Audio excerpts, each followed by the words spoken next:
Morning, Dave Canterbury at the Pathfinder School. Back out here about 8:30, 9 o'clock in the morning, 21 degrees here in Southeast Ohio. Beautiful day. That's kind of weather I prefer, actually. It's between about 25 and 35, so it's a little colder than I like it, but it's not bad. I got gloves and a hat and I'm good to go. I made a regular string for our bow last night. I want to talk to you a little bit about this bow.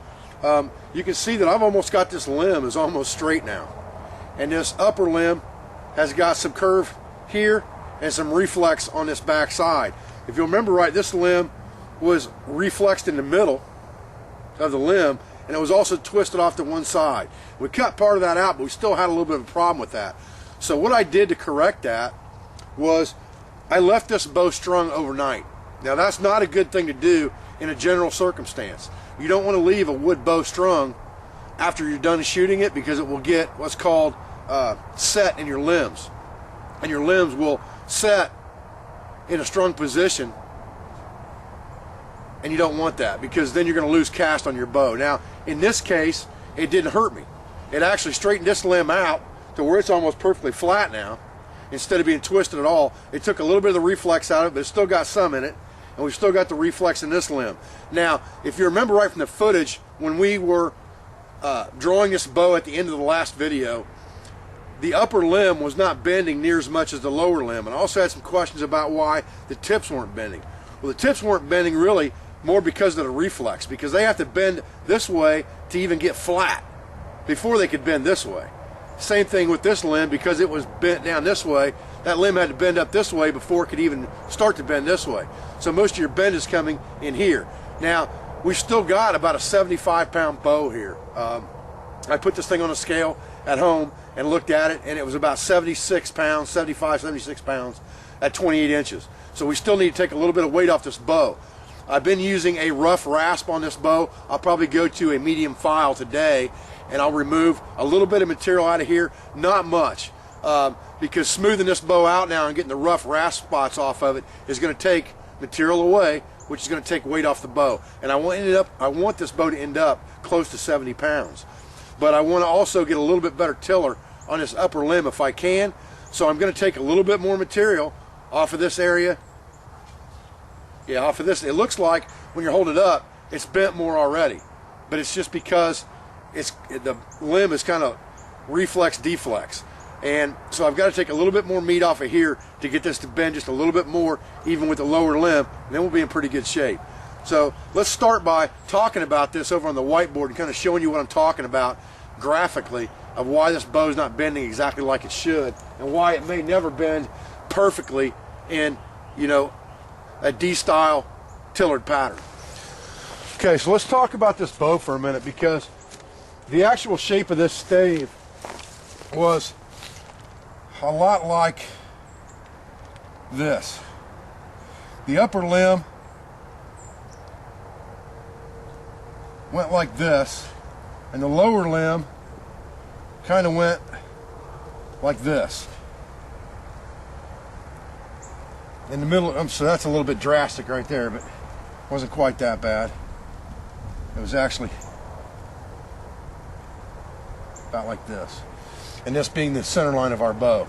So with that upper limb, and the reason we're not getting the same tiller on it with this one, I'm sorry, it actually went this way.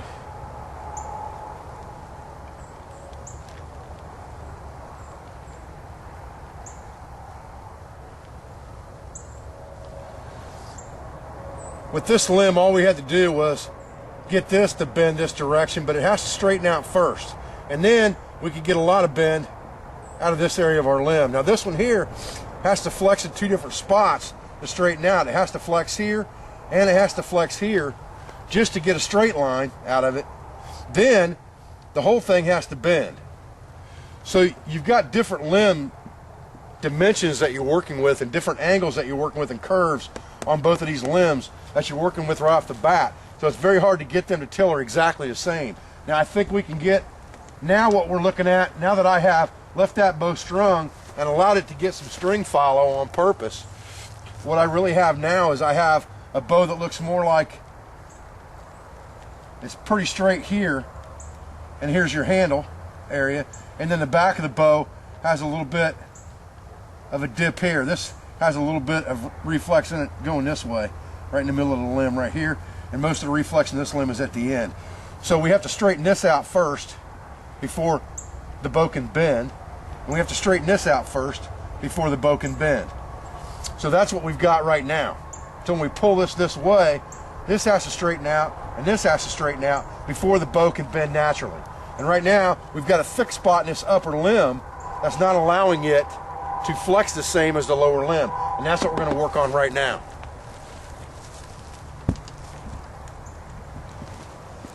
Okay, the first thing we're going to do this morning is we're going to string this bow up. We'll have to serve this string before we shoot arrows out of it, but for sake of tiller, we'll be okay. Now I've made this string so that I've got about 3 inches right here between the string knock and the bottom of my string when it's pulled tight on the bow, and that's about what I want.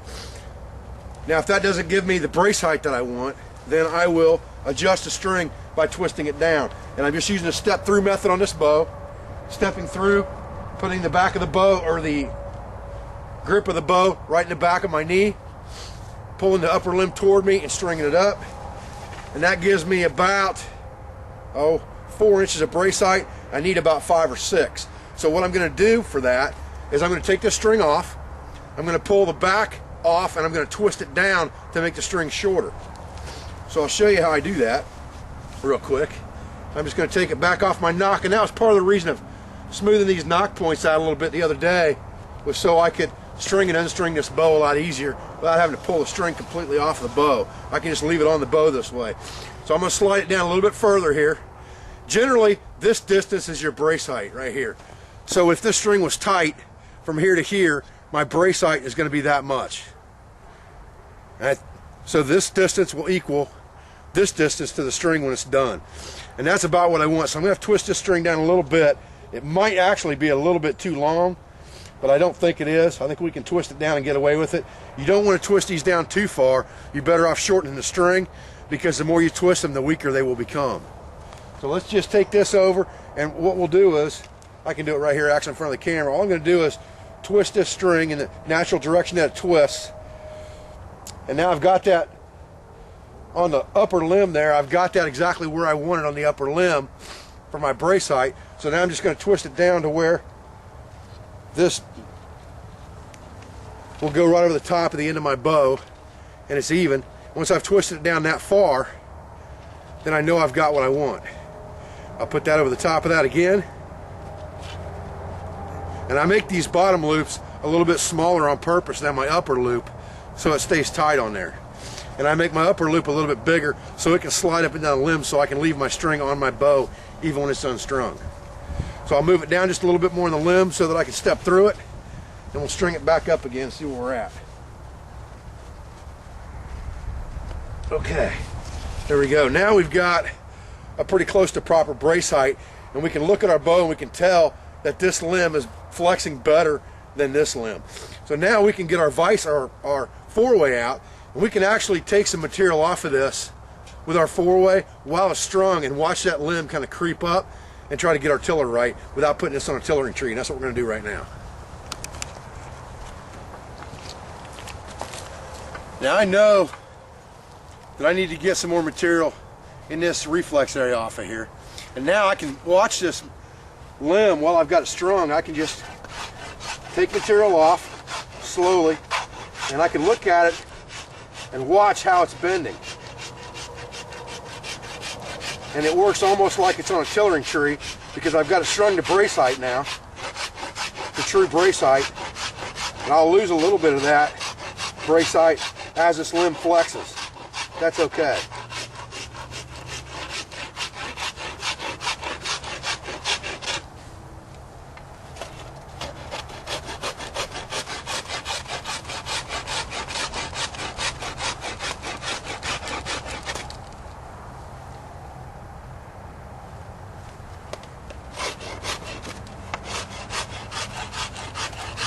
Now this is where my reflex is at, and there's also a knot right there. Now that gives me a little bit of an issue too, because it's not going to bend as easy because of that knot right there. So I'm trying to kind of bring a little bit off this belly area right here to compensate for that knot being there. on both sides of the knot, on this side as well as the other side. And that will help it to bend more.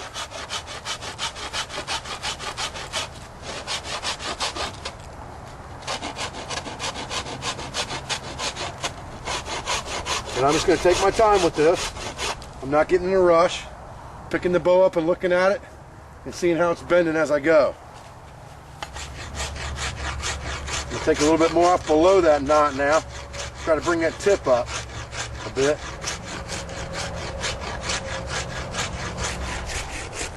And it's a slow process. You just have to take your time with it.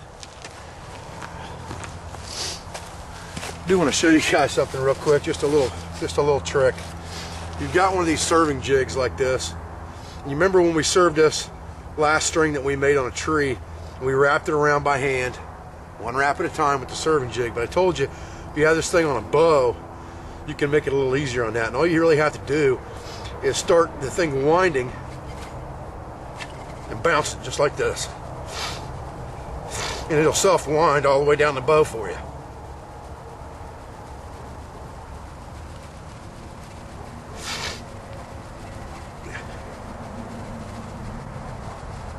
And it makes it a whole lot faster that way. You can see I've got, you know, that much serving on there, no time at all. Okay, let's see where we're at here, guys.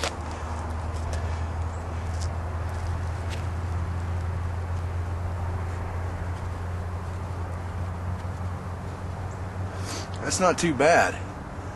You know, I think I'm going to call that good for the moment. I got a little bit of a problem today. I had to go get 6 shots yesterday for overseas travel, and my shoulders are a little bit sore than I expected them to be, and having problems drawing this bow back to full draw. And I don't want to take too much off of it and over tiller it because my shoulders are sore. So I want to kind of wait, I think, until tomorrow and see what my tiller looks like. But it looks pretty good on the bow right now. And when I pulled it up with 2 hands, it looked pretty good. I haven't been able to shoot an arrow through it yet because I can't pull it back to full draw this morning. But now we've got to do some final sanding on here, and that's going to take a little bit of weight off of it anyway. So I think for now, I think we're going to call that tiller good. And we actually have a shootable bow right now, without a doubt. But if we want to really make this bow look nice, we're going to have to sand all of this down, and then we're going to have to finish it later. So we'll sand all this down smooth and get our nock sanded smooth and all of that, and put some sealer on it to keep it from drying out and cracking on us. We'll put some tung oil on here and get it set up like that, and we'll be back tomorrow, hopefully, to shoot this bow and work on it a little bit more. I appreciate you guys joining me for this video. My name is Dave Canterbury at the Pathfinder School. I appreciate your views and I appreciate your support. Thank you very much.